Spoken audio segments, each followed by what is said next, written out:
Hello and welcome to my review for pre-calculus. This is actually the trigonometric unit and actually the first one. Um, we do say unit 2 here. The specific section is going to be on the non-calculator section, so you should be able to do this stuff without using a calculator. So I'm going to be referencing a lot of different types of things, like if I say sine of 30, sine of 60, sine of 45, most likely I'm referring back to those good old 30, 60, 90 or 45, 45, 90 triangles. If you do get lost with trying to figure out some of those specific types of values, please consult your notes or there are plenty of cheat sheets talking about a unit circle to help you along with those. So let's get started. So it says find the 6 trigonometric functions of the angle theta whose terminal side passes through the given point. So the idea here is that if I have this point 3, I go 3 units over and 4 units up. That means I'm going to draw a triangle with theta at that specific location. So that also means that this point right here is 3 comma 4.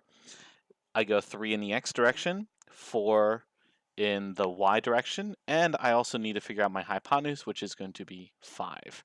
So I have a 3, 4, 5 triangle. You can figure out what the hypotenuse is, or also known as the radius, right? If we were to, in a sense, draw a circle completely around there, even though my circle is pretty bad, but you get the idea.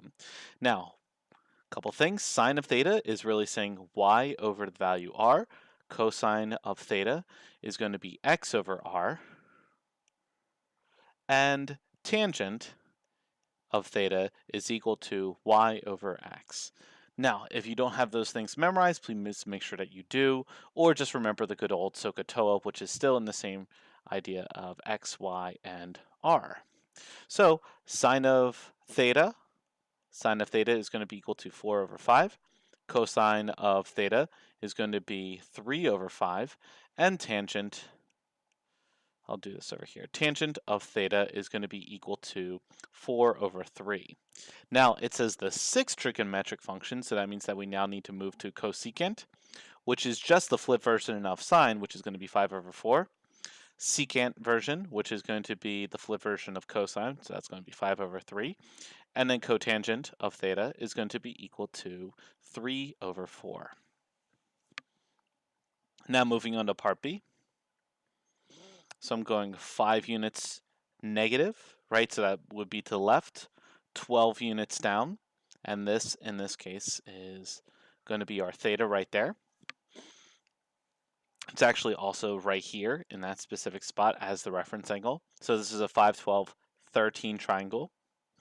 So I'm going to write this as sine of theta. So it's going to be y over r. So it's going to be negative 12 over 13.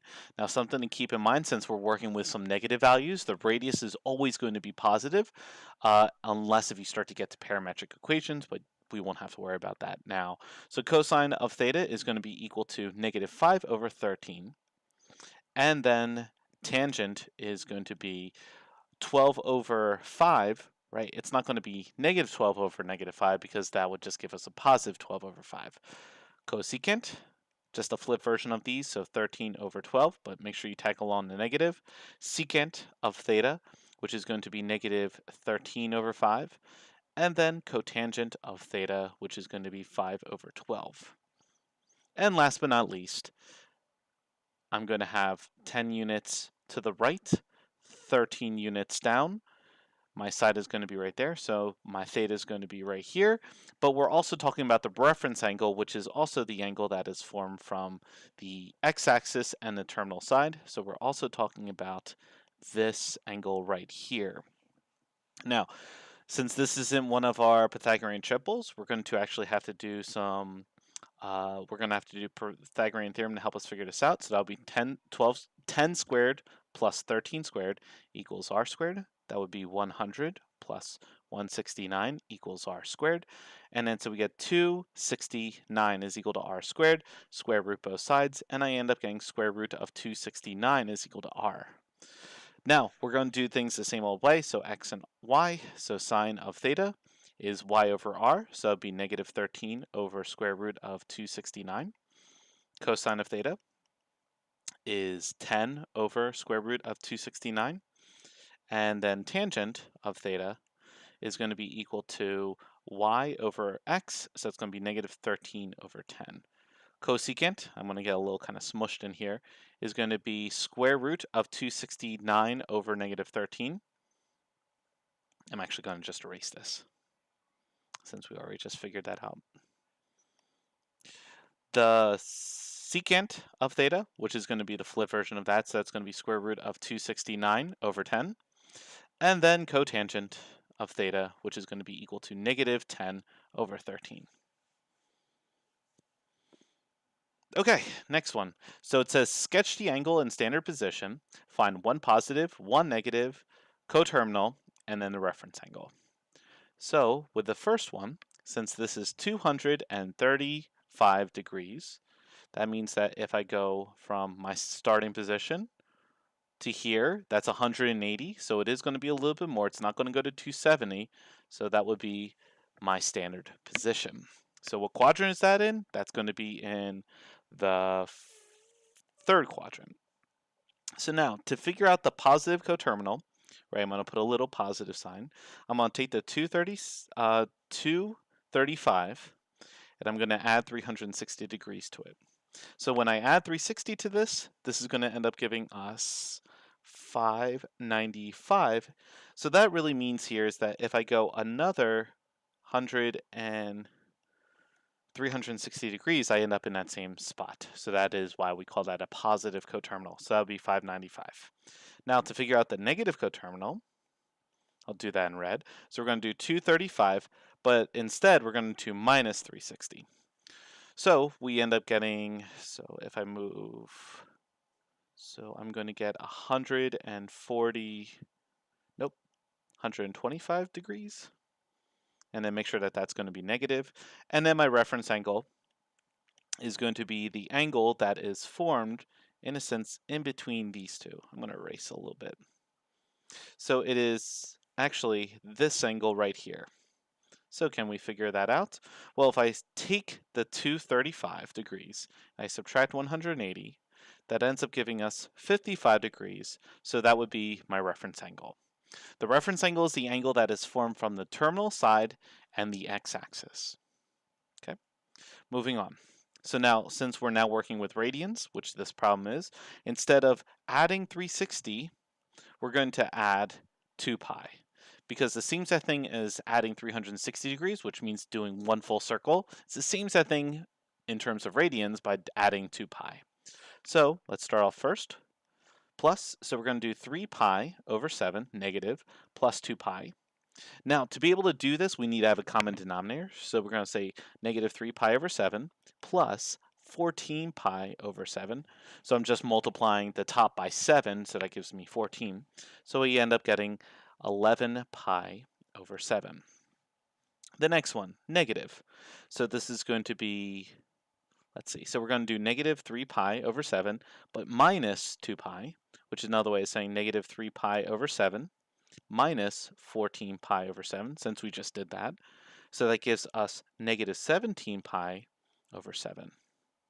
And then my reference angle, well, I need to have an understanding of what quadrant this is in. So if I think about how the quadrants are set up, right?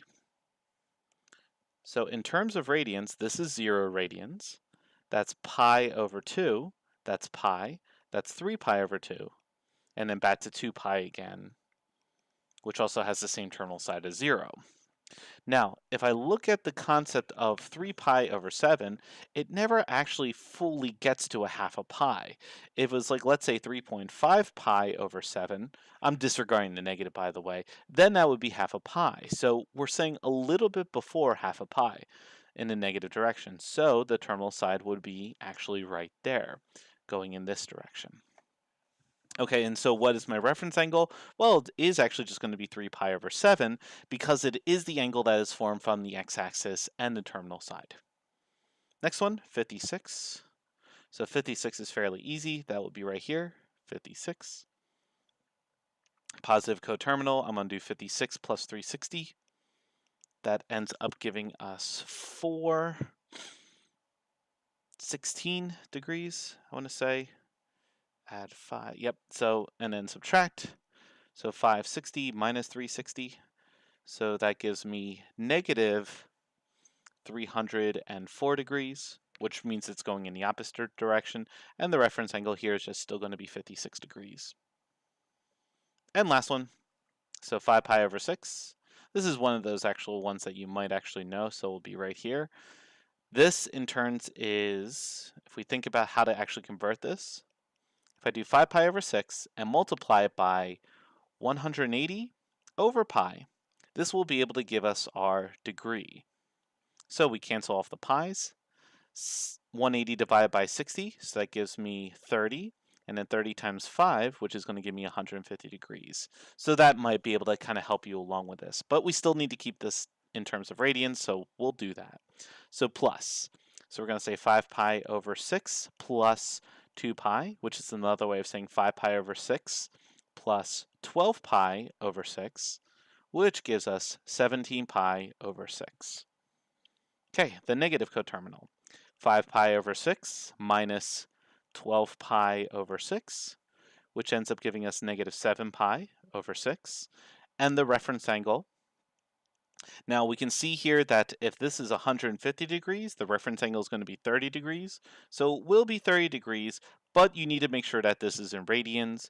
We can also think about that on this end is pi, and we're saying that it's going to be one little bit less than that, and that little bit less is going to be pi over 6, right? The one to finish up that, we're at 5 pi over 6, so the one more to kind of give us 6 over 6. So that would be 1 pi over 6. All right, next group.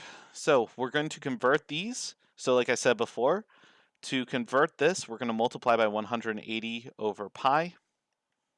So those two cancel, 180 divided by 6, which gives me 30 degrees. Now, I'm not going to do all the references, I'm not going to do all the conversions. You can do that on your own if you want to double check. So sine of 30 is going to be 1/2. Over here, this is going to be 225 degrees. This is also in the third quadrant, so we know the value is going to be negative because all students take calculus. We also know that the reference angle is going to be 45 degrees, so cosine of 45 degrees is going to be root 2 over 2. Over here, tangent of 5 pi over 3, so that is going to be right here. The reference angle is going to be 60 degrees. All students take calculus, so that means that it's going to be negative because we're talking about tangent. The only one that is positive is cosine. And then what is tangent of 60 degrees? Well, tangent of 60 degrees is going to be root 3. Over here, 3 pi over 2, so that's going to be 270 degrees. So we're talking about this right here. Now, sine is another way of saying the y value for this value. So in this case, it's going to be negative 1. Cosine, pi, that's going to be 180 degrees. So that's saying right here, what is the cosine means the x value, so this is going to be negative 1. Tangent, so this value right up here, this is going to be 90 degrees. This is one of those special cases for tangent. Tangent is going to be undefined at 90 degrees. Okay, 7 pi over 4, but it's negative, so which means that you're going all the way to here. So this is going to be 315 degrees, but negative. So my reference angle is going to be 45 degrees. And another way of saying what is the slope of this line if this angle is 45 degrees, and that is just going to be 1. Cosine of negative 4 pi over 3. So this is another way of saying, so this is 60 degrees. So this is going to be 240 degrees, but negative. So that is going to be in this specific quadrant at a reference angle of 60 degrees right here. All students take calculus. So this is going to be negative because it is in the second quadrant. It is also a reference angle of 60 degrees, so we're going to say cosine of 60, which is going to be 1/2, so that is 1/2 right there. Sine of 11 pi over 6, so that will end up right here. This will be 30 degrees because this is really saying negative 330, so sine of 30 is going to be 1/2 as well. Finishing up, sine of pi over 4, which is another way of saying 45 degrees, so sine of root 2 over 2. Cosine of 5 pi over 6, so that's 150. that has a reference angle of 30 degrees, and that is going to be root 3 over 2. But since it is in the second quadrant, it is going to be negative because of the S being in that location. And lastly, right here, this is going to be 240 degrees for tangent. So that is going to be in this quadrant. My reference angle is going to be 60 degrees. Tangent of 60 degrees is going to end up being root 3. And since it is actually in the quadrant where the t is, it is just going to be positive root 3. Okay, so I hope you enjoyed this video. I think it went on a little long, so I'm going to be doing one for each page, I'm guessing from here on out. Thanks for watching. Please comment down below if you have any questions. Thanks.